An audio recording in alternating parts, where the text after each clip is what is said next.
The UK surf scene, as I think you guys talk about on your podcast, which I love, is really special. It's almost underground. It's the UK isn't viewed really internationally as a kind of surf destination. But sometimes when you see Porthleven just charging, and it's these huge waves, and people are just getting barreled, and everyone's having a crazy time. You're like, this could be anywhere. This is crazy.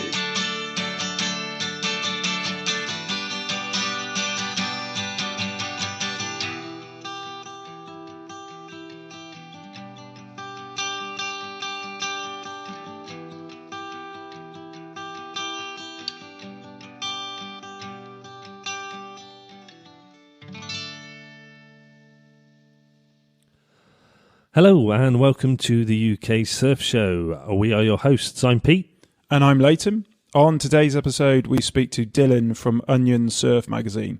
It's a really nice chat with him. It's a brand new surf magazine. It's only a couple of issues out at the moment, but it's very raw and organic and really reflects the UK culture of surfing. And we really enjoyed talking to him. He's such a nice bloke, wasn't he? Really nice chap. Really laid back. Really down to earth. Really nice vibe, a bit like Night Surfer dude guy. Yeah, he did remind me of him, actually. Sounded a bit like him. I'm like, is that him? Yeah, we just got the same guy. We're just interviewing the same person. They're just doing different voices. Yeah, it's all a big psych. We hadn't talked to anybody. Yeah, but he was a really cool guy, and really, really passionate about what he's doing. And I think it's something that, could really work well and be a really good magazine for the UK surf scene. So, well, we're definitely going to buy it now, aren't we? Yeah. And I think, like a lot of surfers that are like us, which is like we said in the podcast, 98% will end up buying it because it's a genuine reflection of surf in the UK. Yeah. So, we'll go straight into it and hope you enjoy it. Come back afterwards. We've got some more questions from listeners as well. So my name's Dylan, and I started Onion Mag, which is a UK surf magazine. It's super independent, and I started surfing as I was a kid. I grew up on the south coast of Devon, and it was good. I grew up in Talk Bay, so I wasn't by a surf break, so to speak. But I wasn't far from one. I think Banffam is our closest break. That's quite a nice break. Can be a very nice break sometimes. Yeah, it's a nice beach. It does. When the swell's right and stuff, it's a nice beach. It's a good one to learn on for sure. And occasionally, if it's kind of super windy, you can get a wave at Paynton, which is pretty funny because you just see all the kind of local guys that obviously usually travel a bit for waves. Like everyone's at the beach, and it's kind of awful waves. These kind of little windswept kind of nuggets, and everyone's kind of paddling for them. So that's always good fun. That's cool. Yeah. Where are you? Are you living by a surf break now? I'm not. I'm miles. I actually live in London. Right. Currently. So yeah, my partner is a graphic designer up here, and I think when I finished uni, because I'm 23, so I finished uni a few years ago, and I kind of was I'm in an hour in about whether I kind of wanted to chase a career or if I kind of wanted to stay somewhere, because I've always lived by the sea. I went to uni down in Cornwall, so I was kind of really I'm in an hour in about what to do, and I was just applying for jobs kind of left and right, and I managed to get a gig up in London, and I moved up a little over a year ago, and so I've been living here, and it's weird. I've always been kind of like a seaside kid, and kind of never, more than an hour or so from a break. And it's quite difficult for you then now. Yeah, it's weird. It's weird. I think I appreciate kind of the little things. Like every time I manage to get out, if it's a 2-foot teeny or if it's kind of windswept and a bit grim, I'm like, it's just nice to get in it. So I think I've come to appreciate it more, and the magazine's been kind of ace for that. I think, besides everything else, it was almost therapy for me, because I kind of get to see all these kind of amazing photos of these cool swells across the UK, and I'm like, I mind surf them. I imagine there's me kind of paddling in. So so it's cool.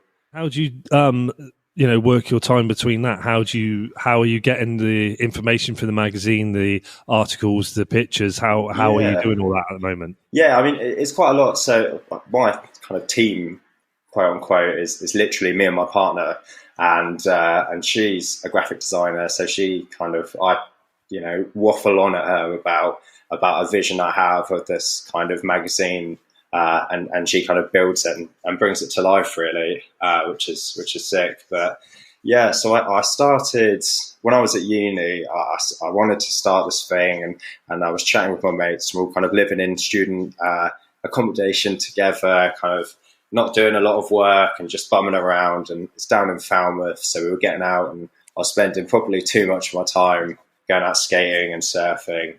And I was like, all of my uni projects, I kind of haggled around being around surfing and skating because I'm a photographer by trade. So that's kind of what I managed to do. And I think my lecturers were a bit like, do some proper work sort of thing. And I was like, no, I'm just going to go take photos of my mates sort of thing. Yeah, you sound like a friend of mine did exactly the same thing. And he went to spent years in college doing art and photography and all sorts of things just so we could basically carry on skating take photos of skating.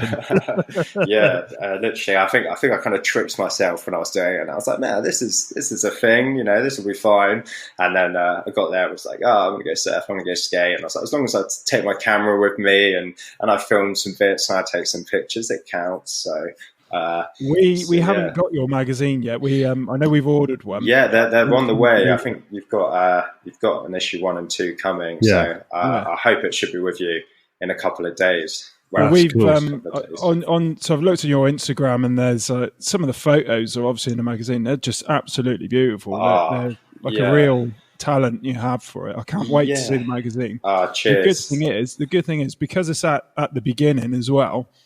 I'm really pleased you come on the podcast to talk about it because we really want to promote UK surf scene, and so getting somebody like yourself, like a new magazine, right at the very start on here, and so we can obviously help promote you. Yeah, but also you never know what's going to happen. We could have you on the show. We get a couple of magazines. Other people like to get a couple of magazines, and it could blow up, and it could go absolutely amazing. And you're the first 2 copies could be signed and all that kind of stuff. I really like you said your partner does all of the graphic design. The graphic design of it just looks absolutely spot on. Yeah, no, she's really good. I think if I wasn't, with her, she wasn't kind of kicking me along, making me do it. I think Onion would still be a thing, but it certainly wouldn't be as nice as it is. It'd be something a lot more kind of shabby, I think. But yeah, it's awesome. It's really been. I think the first issue came out in April. And so a few months before that, I was like, I really want to kind of build Onion up into something. Because before, I'd go on surf trips with my mates, just, nowhere far, North Devon, down to Cornwall. And I'd take my camera and I'd kind of film bits. So I'd make little videos of us, drinking beers, chilling out, having bonfires, going for surfs. And we're not great surfers. It was more just like I made it and then I could show my mates and be like, that was a sick time sort of thing.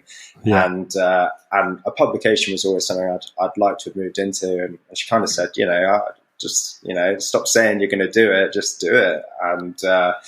And so I got into it, and I started the Instagram, and I kind of started posting some pictures, and me and a few of my friends are photographers. So, we had some pictures to kind of get us going. And I kind of said that it was something that I wanted to do. And we kind of agreed on a kind of every 3 months we'd do one, to kind of gave me a couple of months to put it together. So I kind of started reaching out to people and being like, listen, it's a really small thing.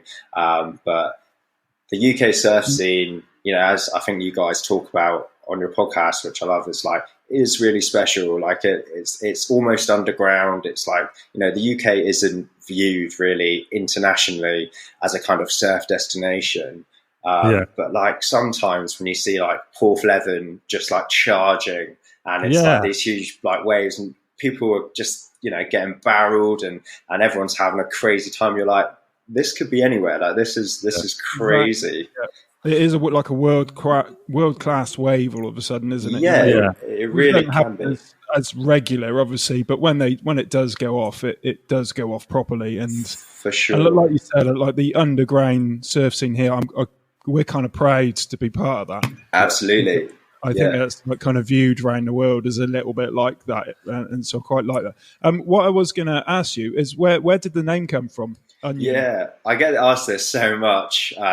It's crazy. Yeah, I don't even know. Like, if I'm honest with you, like when I was like I said, I started this at uni when I was at 18, and me and my friends started around, and we bounced a few back and forth a few names, and I think at some point I was like Onion, and I just thought it was a bit wacky. You know, there's these incredible surf magazines already based in the UK, like Carve and Wavelength and stuff, and I grew up reading them and I loved it. And I just thought I wanted something that was a bit different and it was a bit quirky, like the UK surf scene is. And therefore, kind of, you know, you hear Onion and you don't think, that's a surf publication. You think, like, what on earth is that? And like, even on Instagram, people who post pictures of actual onions and who have made onion rings tag the magazine in it, and I have to be like, that's not what we're about, but I like it. So we were discussing. We thought it might have been about onion and like shredding onions, in shredding. I like that. See, this is the other cool thing is that people come to me, and when people ask, and other people kind of chime in what they think it might be, and it's cool because I'm like, we'll go for that. That's better than the reason I'd made up. Like someone put a picture up of it was a big kind of swell that was hitting the UK, and it was kind of the UK, and it had these big swell lines all around it. It kind of looked like the layers of an onion all around the UK, and they were like, I think this is why. And I was like, I like it. It could be. What you should have done is not said anything and just said, right, do a competition and work out why it's called the Onion. Yeah. And then just pick the best one. That's it. Yeah. I really should have. Like, I like what you were saying in one of your earlier podcasts, or it might have been your last one actually, where you were talking about surf trips, and you're saying about getting like your tattoos and stuff. Because I committed, you know, I've got some bad tattoos that I go on, and I committed. Once we decided on the name Onion, I got really into uni doing like self-done stick and poke tattoos, and they're dodgy. Like, I'm left-handed, they're bad, and so I've just got the word Onion tattooed across my knee, and I was like, right, that's it. It's official now. There's no going back. Proper commitment. That's it. Yeah, I thought you've got to throw yourself in the deep end. So yeah. So you're in London at the moment.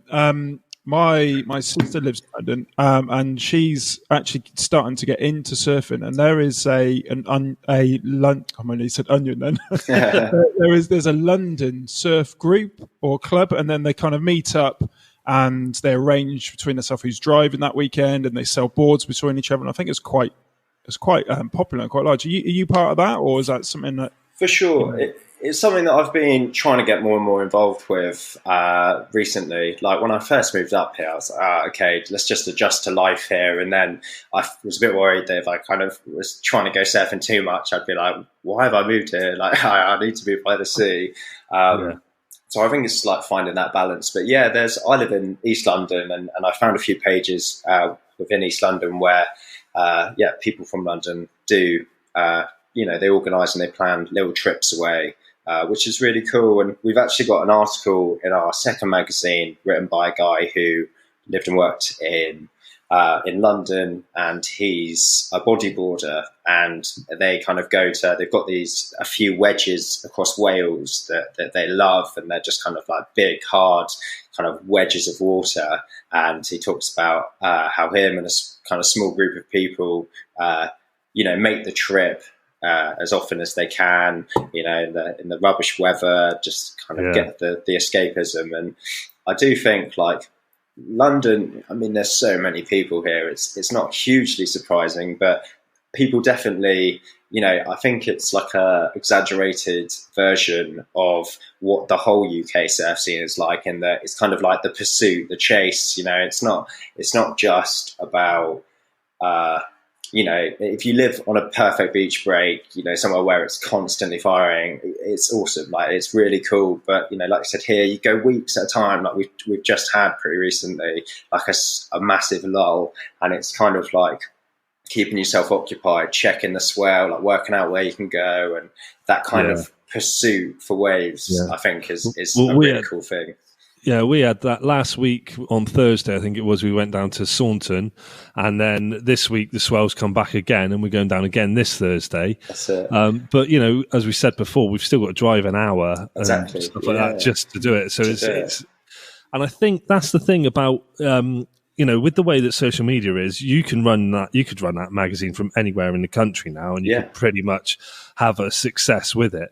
And we were talking to someone the other day, and they were saying, well, if you look out there at other like podcasts and magazines that are all about like the pro surfers and the top people in the game, if you look at that in the UK, that's probably only about 2 or 3% of the people in the UK are at that level. The rest 100%. Of the surfers in the UK are recreational surfers. So the other 98% of the people here surfing are recreational surfers. They do it for fun. They do it, travel down when they can. They do it when they go on holiday. Yeah. So that's a market that can be cornered, which I think other magazines, especially like big publications, miss that side of it as well. Absolutely. Yeah, that was, that's like perfectly put for why I wanted to do Onion so bad. A part of it is I wanted to work in the surf industry. It was, it's something I love, and I've loved since I was like really young. And there's a scene here. There are magazines and there are companies, but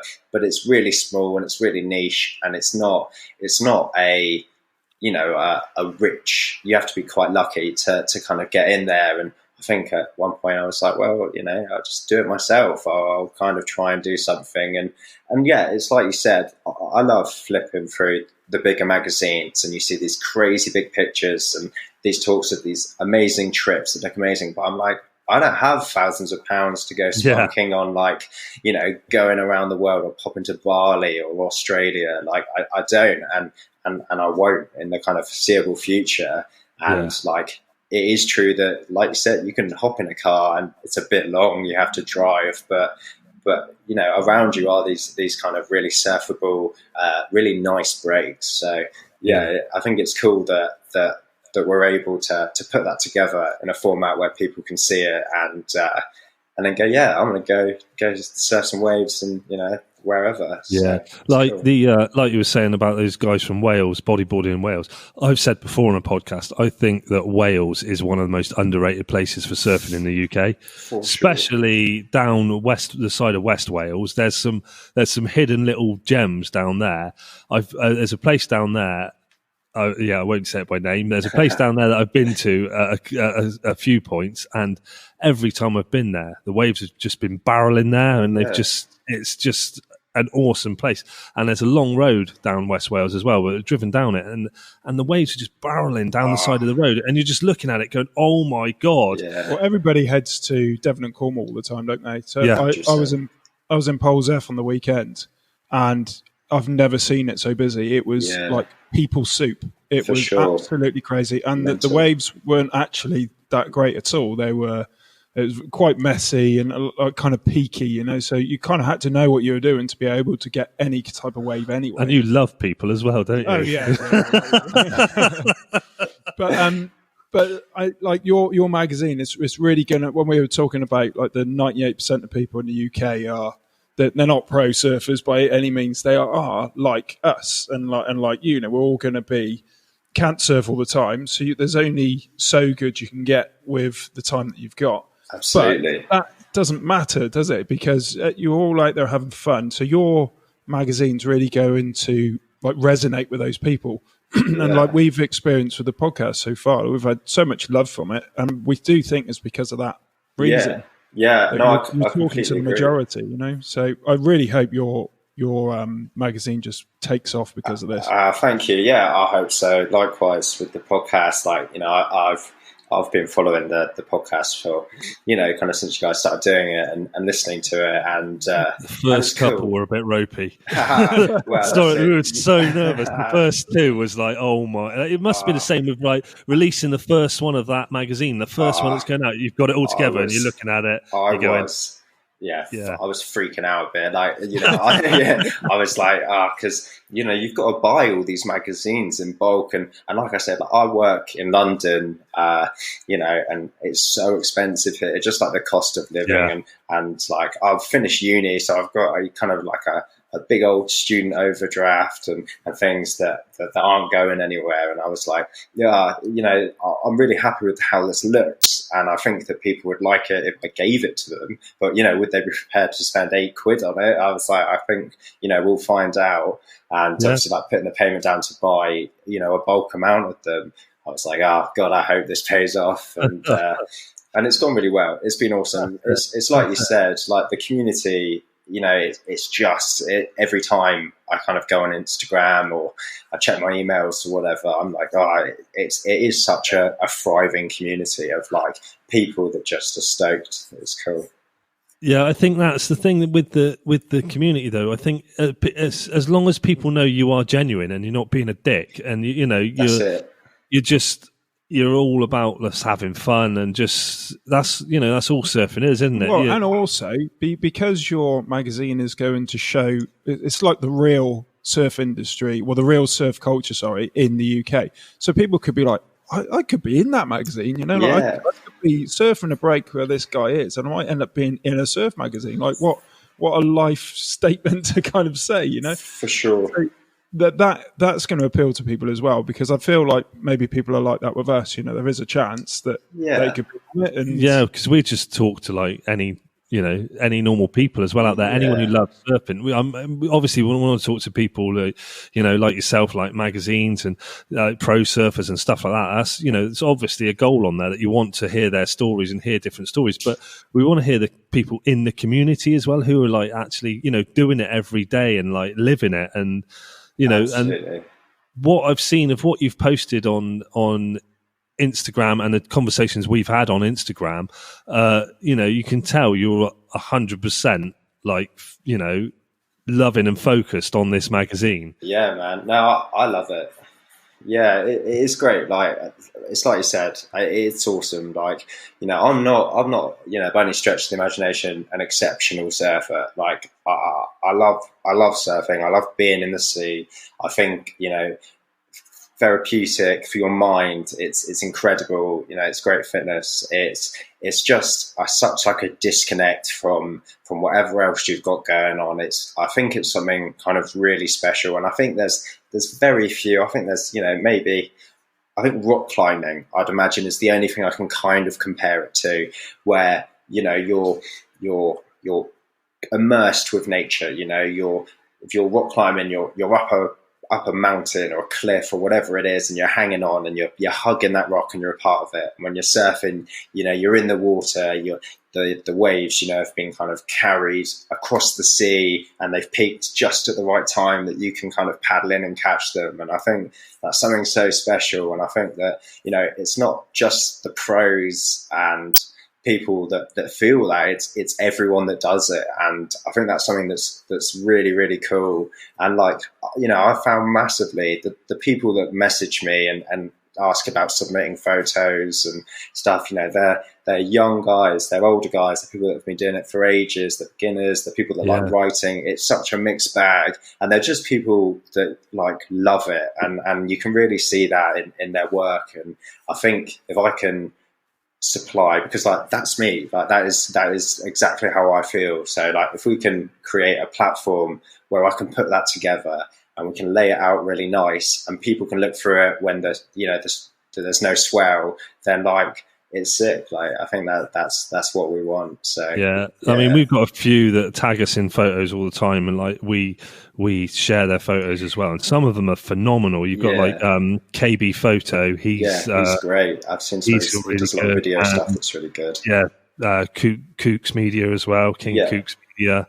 They're sharing stuff all the time. I mean, like getting in contact with people like that and have them, to be able to, submit photos to you.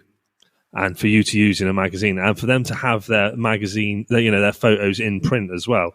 It's something that could, really take off and work really well with that side of it, I think. Yeah, And, I hope so.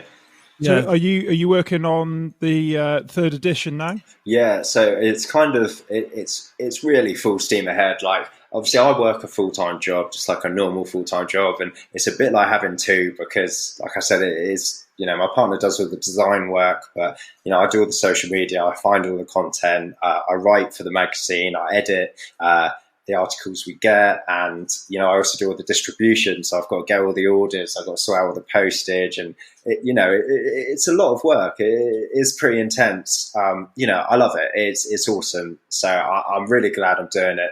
And if one day I'd be able to do this, as my career, then that is the literal dream.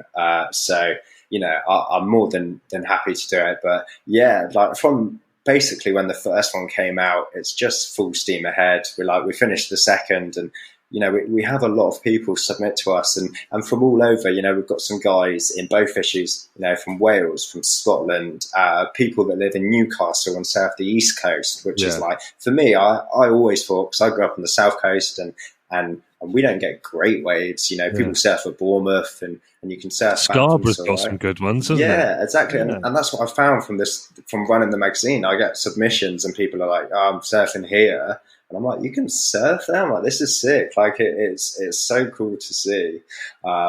So yeah, it's really cool, and I think it resonates. Like the magazines have done really, really well, and I'm so stoked for that, because like we put a lot of work into them, and the people that go out and they shoot and they're getting up and they're driving at surf at 4 a.m. and like you did the night surfer guy. I've been following him for a while. Like, that level to commitment for something that's just something you love is so special. So it's cool to be able to put it together into a magazine. He would be a good addition to your magazine as well. Hopefully, for sure.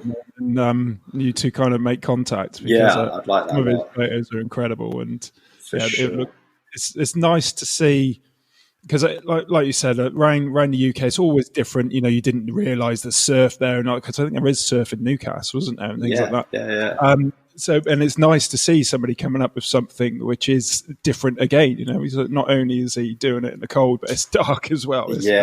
Yeah, really cool. And he's got just a massive kind of high lumen light. It's brave. It's really brave. It's really cool. And I get it. You paddle out, there's no one there. You get perfect waves all to yourself. But yeah, it's spooky. That on the weekend, I tell you. Yeah. There's so many different spots in the UK of like surf spots, like you're saying, everywhere from Scotland down to the bottom of the country. How are you dealing with how have you dealt with the spots where you look at a spot, you go, right, I haven't heard of that spot before. Is that a secret spot or is that a normal? How are you dealing with that side of it? Because some spots are known, like there's a lot of spots down round where we surf a lot as you go further down the country that we've known as spots from walking down the coast path, and that's it. Yeah, that's how you find them. But yeah, not magic seaweed. No, they're not a magic seaweed. Is that your rule? Is it? If it's not on there, it must be a sort of. I try to upkeep like really good communication with all the people that do it, because, like I said, at the moment we're not able to pay people, and it's something that I hope as we grow we'd be able to do, because people put in the work by getting in the sea, and I love to do it, so I know it's fun, but it's work, and if people are using your work, especially in kind of the arts industry, I think you deserve to kind of be rewarded for it. So I'd love to do that, but as we're currently not, I try to upkeep, I just try to upkeep a good relationship with all the people that contribute to the magazine.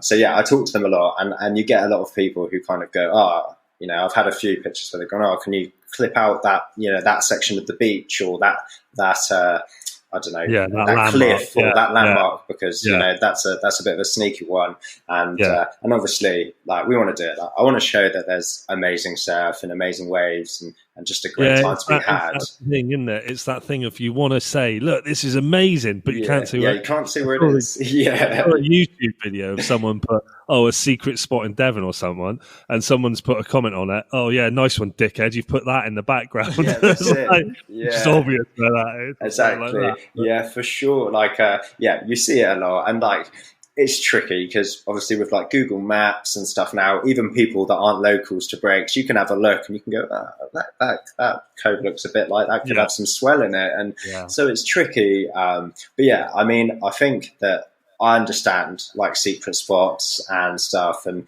I respect it. You know, there's enough beaches. Like there's a lot of places where if you want to go and learn to surf and and you're a pretty beginner, you can go there. And then people that have put the time in and found these places, you know, and they should be able to get the rewards of having, you know, definitely quiet breaks. So yeah, it's a tricky line to walk, but I think so far we've been all right. Yeah, I also think on that line, like I've said before, if you're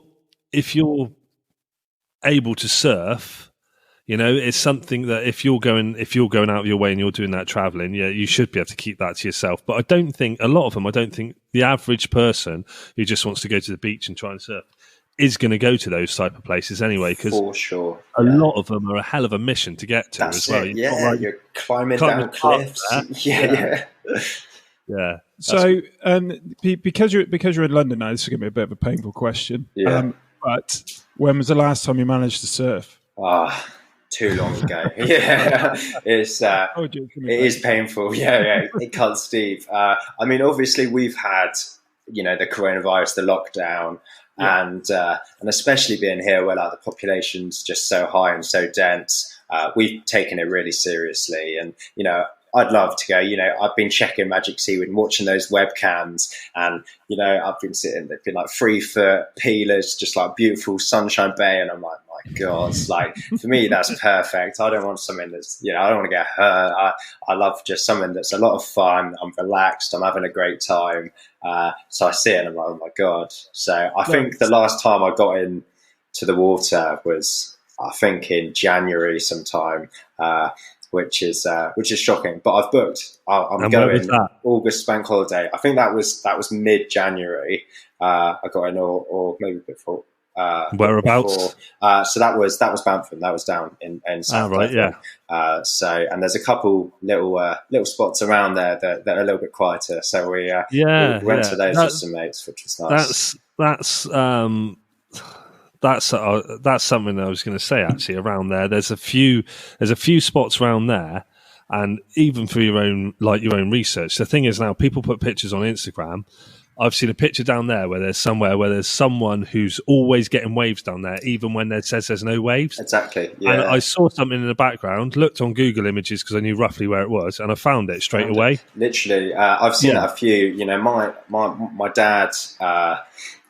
He surfed when he was younger, and he's from the southwest, and as I've got a bit older, he's kind of been like, you know, and I've been coming home. He's like, I'll take you out in the van, sort of thing, and we've been going to these little breaks and go, you know, I used to come here when I was younger, and they're these smaller coves, but the waves are, you know, the wind's wrong or the swell's slightly different. They still catch a nice wave, and it's uncrowded and it's lush. So I think, you know, wherever you are, the waves are there. You've just got to do a bit of searching, and I think if you have a little look and you know, like you said, you have a look and you find the waves, I feel like you've earned the right to go surf there. You know, you've done your own work, so yeah, it's good. Where do you want the magazine to go? Where do you see it going in, say, 2 years' time, 3 years' time? Yeah, so I mean, I just want to keep smashing them out. I love them. We want to do them every 3 months, so 4 a year, which I think is a really good number, especially, you know, as we're both working full-time jobs. It's trying to find that balance, and we found that, you know, seems quite reasonable. And also, you know, we are quite a small independent magazine, and if we're chucking them out every 10 minutes and people are like, I don't want to pay £8 for this, I just bought one, sort of thing. So I think it's finding that, but I really want to keep doing it. I'd love to just kind of keep building up a a bit of a portfolio of people and contacts, and I want to chat to, shapers and people like the Night Surf Guy, like you guys, like people that are doing things for the UK surf scene, that maybe, they're not on, the QS or wherever. They're not touring, they're not in the bigger magazines, but they're kind of really helping a really awesome scene that is the UK surf scene, and I'd like to just keep doing that. I'd love to get it in some shops. That's really kind of, for me, I think the next big step, because at the moment all of it's done through our website and we get it out there. And so I think for me, the next big jump would be getting it stocked in a few just little local shops there that people that don't have PayPal, which is what we go through. We've had a few people say, how else can I buy it? I'm like, I don't know. I'm trying to figure it out. Yeah. I'm not a web designer. I don't know. So I'm trying to get it all set up. And I think that would be really nice to have it in a few places. People I mean, I know we've got a few surf shops that listen to this podcast as well. So, I mean, if they wanted to get in touch with you, where's the best way for them to get in touch with you to stock it in their shop? I'd probably say through our Instagram, which is Onion Mag UK. Send us a message on there, or pop us an email, which is onionmaguk@gmail.com. Equally, anyone wants to submit any photos or any articles, or just would like to be involved in any way, feel free to reach out, because I love to read it. It's really cool. So that's really great. I definitely think you'll get a lot of people doing that. Like there's those small independent surf shops. The reason why people go to them, like it's almost like that's where proper surfers go. 100%. No surfer goes to the major ones. That's it. Yeah, exactly. And it's nice to do, because it's like you're saying, it's like a lot of things in this community. They're ran by surfers, and surfers that know the break, and they know the area, and they know their craft. And I think it's really important and really nice to be involved with those shops, because high street's such a risky business at the moment, and I think it's really important that we kind of do what we can to keep them going, because it's sick to see. I love seeing a little kind of bit banged up but like homely little surf shop that has been there for years, and it just looks great.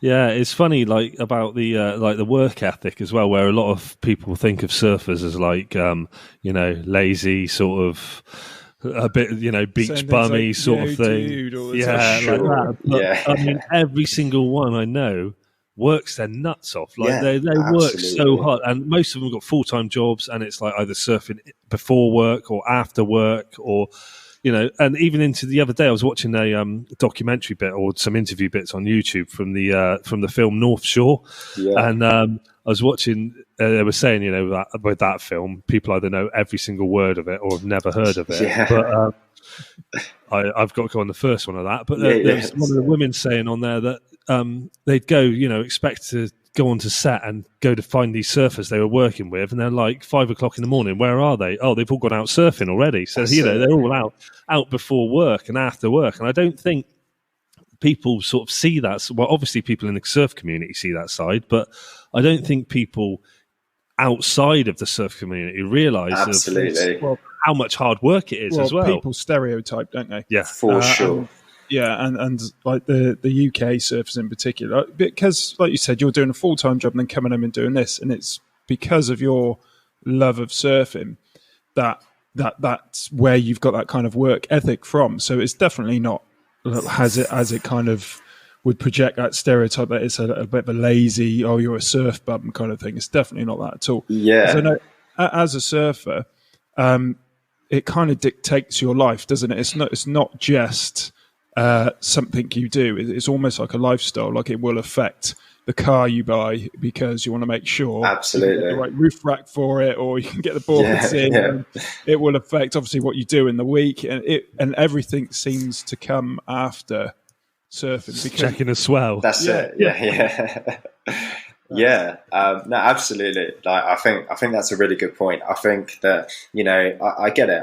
Surfing went through a bit of a boom in kind of popular culture, and it was kind of portrayed, like you said, the kind of stereotypical kind of Californian beach bum, as it were. Yeah. And it was like sunshine, chilling out, you don't have a job, you're lazing around and stuff. And I think that people associate that with surfers in general across the world. And, it's nonsense, really. I think a lot of surfers are really easygoing people. And I think that's just because they're happy, because they're just doing something that's so incredible and so fun that but like you said, people are holding down full-time jobs. They're making every opportunity they can. They're getting up at the crack of dawn to go surf and to do things kind of for the surfing community. So it's crazy, and especially here. I think it is the case everywhere, but especially here where there is such a kind of the water's freezing, it's never warm,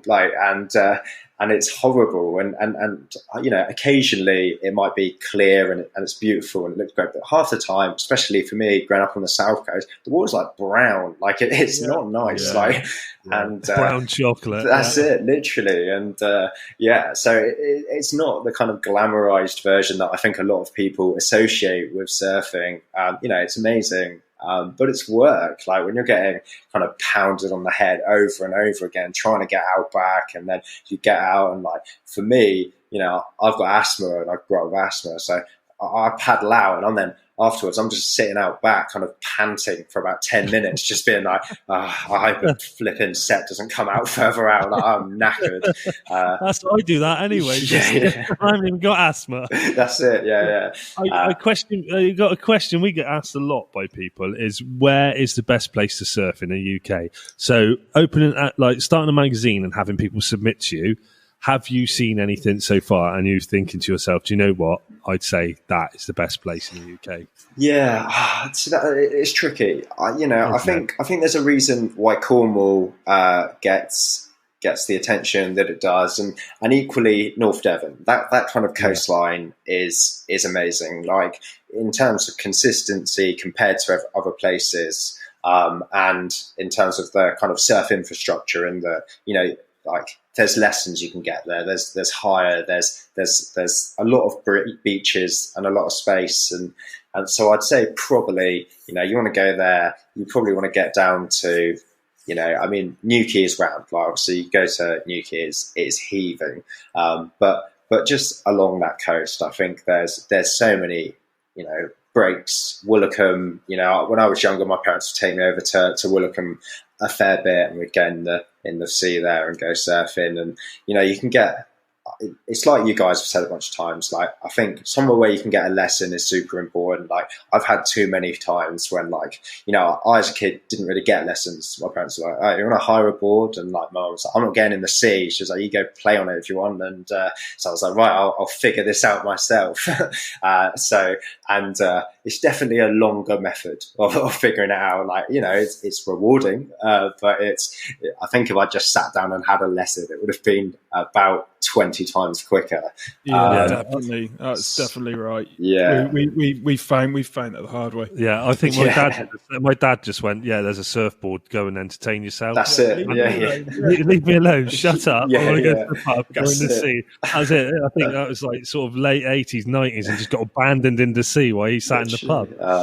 And he bought me I think I looked at that board the other day, and it's a 5'9". So my first surfboard was a 5'9", but it doesn't look like, well, I don't know what it looks like. It doesn't look like a shortboard. It looks more like a thruster, but it's I don't know. You can't. I'll put a picture of it on the Instagram so people can see it. You know road bikes. Yeah. You know those really painful seats it's on. That's what it looks like. Exactly. It's like it was handmade by someone, I think. Well, it looks more homemade, I think, actually. But it was handmade, and I'll probably find out now it's a world-renowned shaper. Early model. But, it's this board, and it's a tiny little thing. I might try and take it out one day just to see. Lovely. Too right. I had the same thing. I think my first board that I bought, and I didn't get bored until I was quite old. I think I was probably 15, 16 until I had a board. Before I'd just borrow people, so we'd rent one or whatever. And when I was 15, 16, I'm 6'2" now, and I was about think I was about 6 foot at the time, and I bought this 6'2" board because in all the magazines everyone's cruising around on shortboards, and it was an Kelly Slater can do that. That's it, and I'm like, I'll be fine. And I was like, it's 6'2" and I'm 6 foot. There's loads of room, and it was an actual toothpick. Like it was just this bullet. It must have been made for like Waimea Bay or something. Like it was so narrow, and I'm just out there paddling around, like just wheezing, just because I can't. Only thing I'm catching is like a cold. I'm just flying around, and it was hectic. And then after a while, I got into kind of surfing a lot more, and I read a lot of kind of surf literature and learned and realised I was doing it all wrong, basically. That's the thing, isn't it? Everyone sees that in those magazines, and it's like those short boards, and you're like, oh wow, I need a short board. I can surf. I'll be able to do that, and I'll be, and the reality of it is, you need to live on a decent break and be surfing every single day, for years and years. But also, so we go down to Saunton when we can. That's where we're going this Thursday. It's where we went last week. When you're out in the water and you see somebody who's really good at longboarding, they've got a perfect pop-up.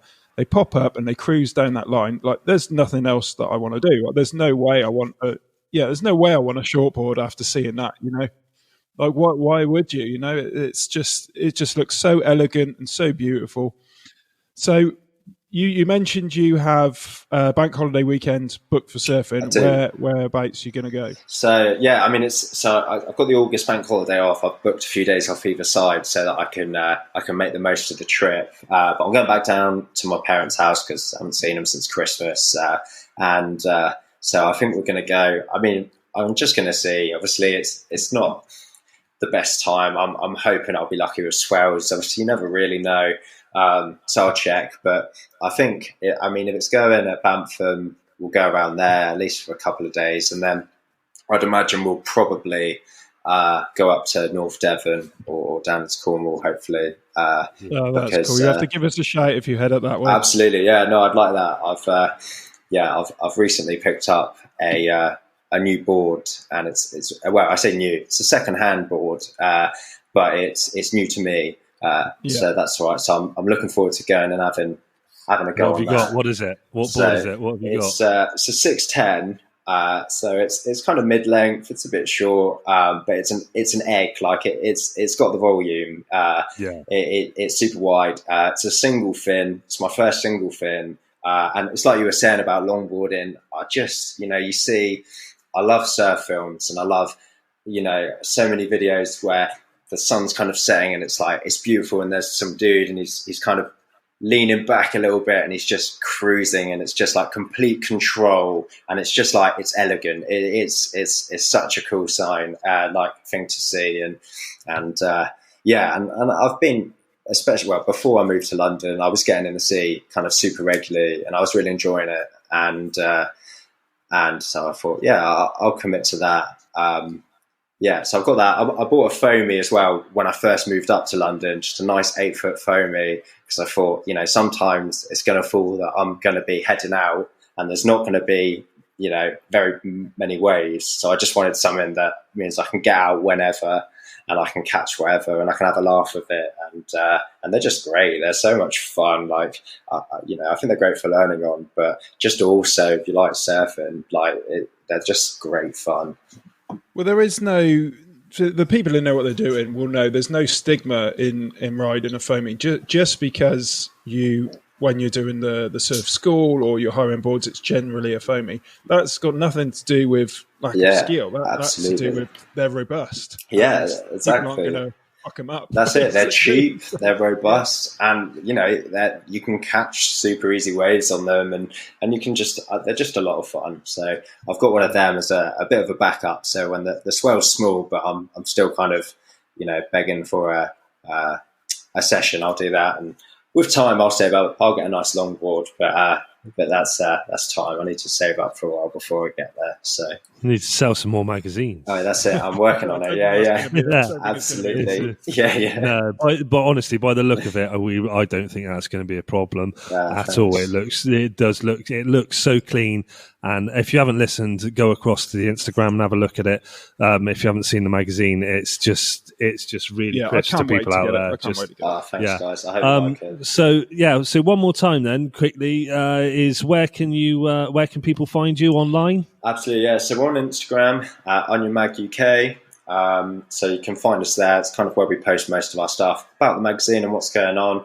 We've also got a website where you can pick up a copy, and we're kind of always adding to it. So we're hoping in the future that it will also have a bit of a blog space where I'll be able to upload articles that maybe wouldn't go to print, but are still interesting stories about people in the UK surf community. And that's something I'm really trying to work on getting started up, because I think that's a really good idea. Really interesting. That's like an extra bonus for people who are genuine fans. Exactly. So that's a really cool thing. And yes, and that's www.onionmag.uk.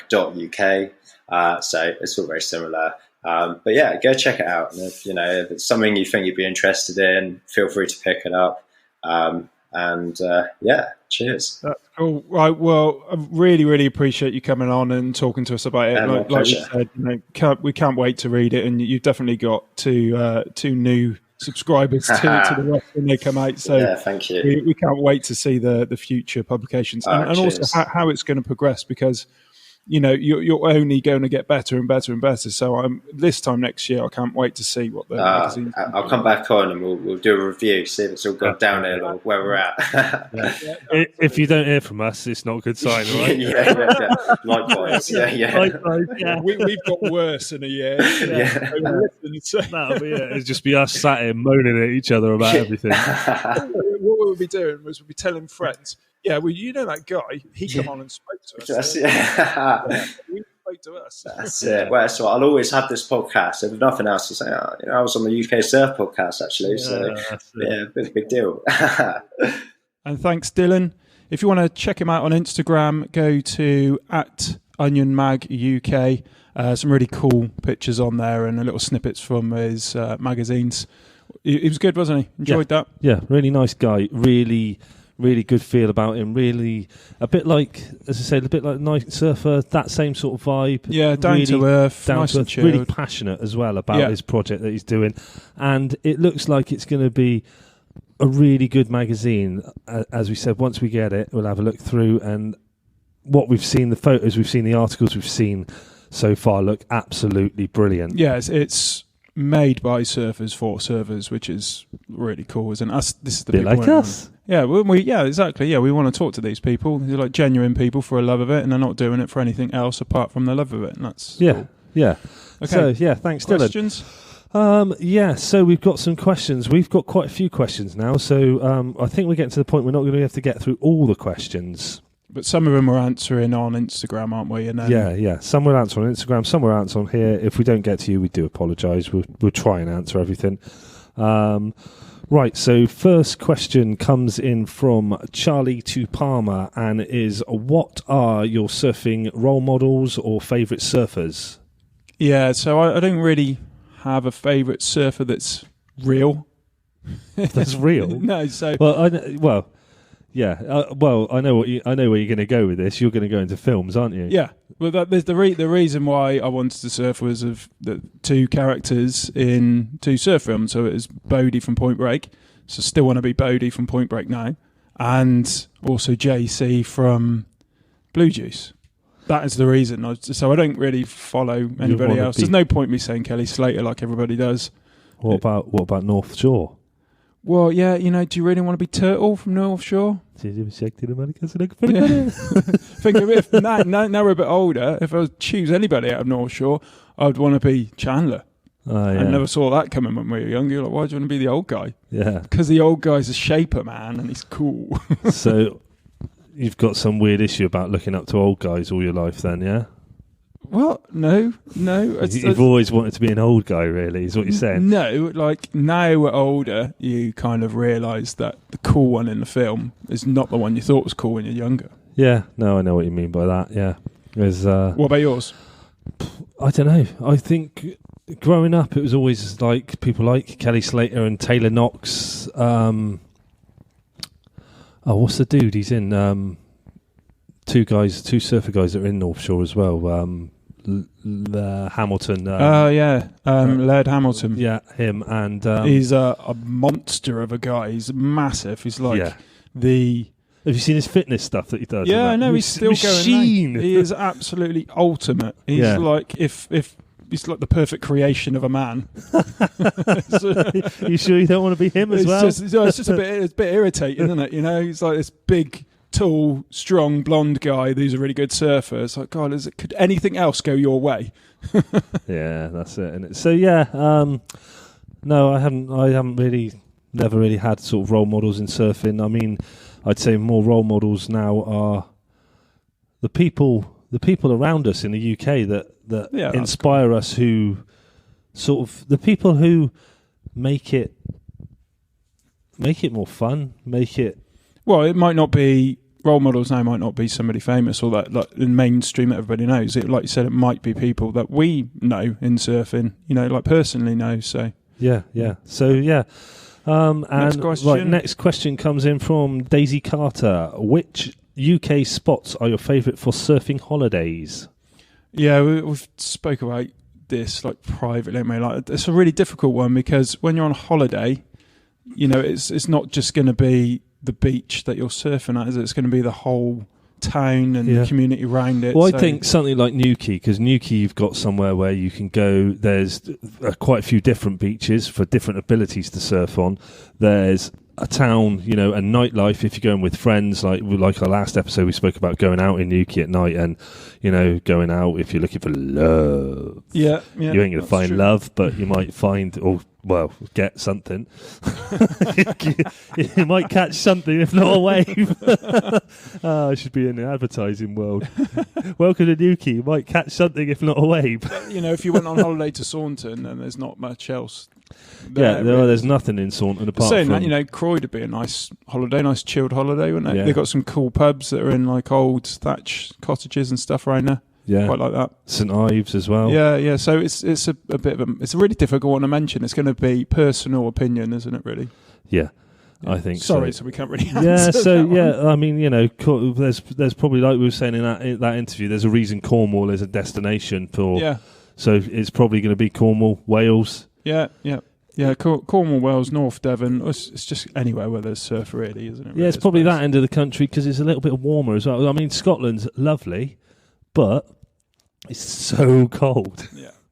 And it's always wet.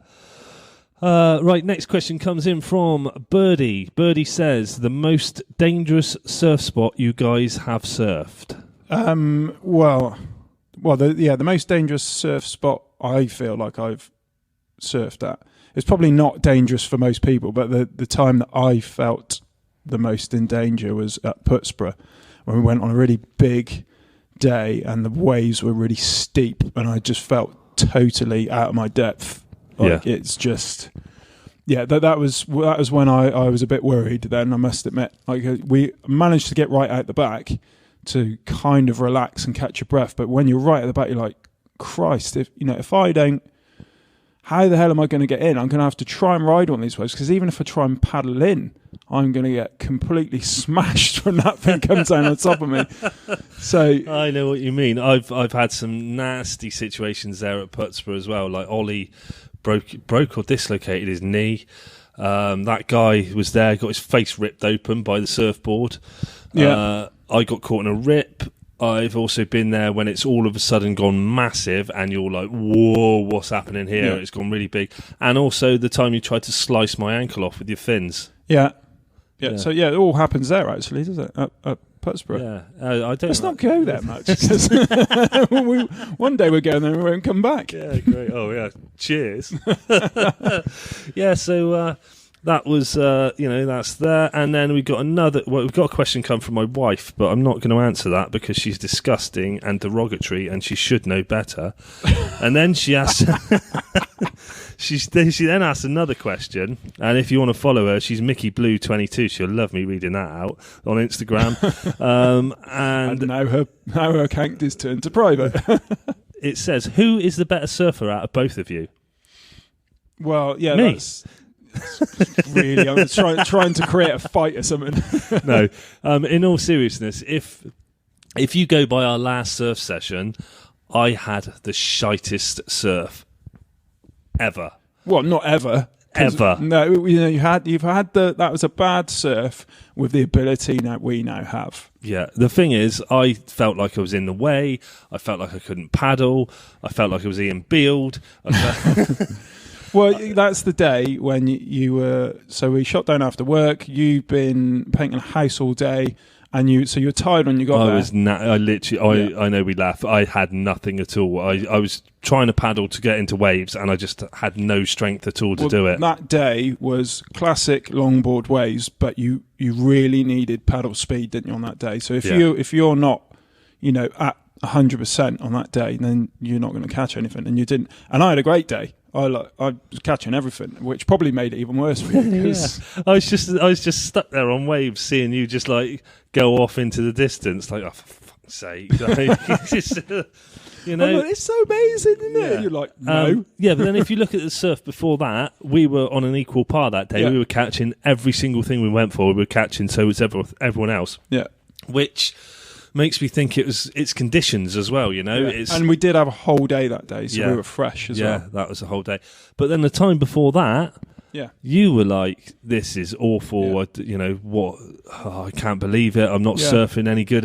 Something's gone wrong. Yeah, you can't be on your game every time, can you? So yeah, but there is that. It's really difficult to walk away from a bad surf session because you're like, just one more wave. I just want to get one more wave, and just one wave that I can be happy with. And when that doesn't happen, that plays in your mind. I think the last wave that we got in was all right, which sort of made the whole thing all right. But the whole time out there, he was like, "What's wrong?" And I was just like, "I just can't. I can't do it. I just got nothing today. I had no strength, no energy." So, maybe don't go surfing when you're on a day when you've been working your ass off all day. It's just because the waves are so few and far between, we just go no matter what. So. Yeah.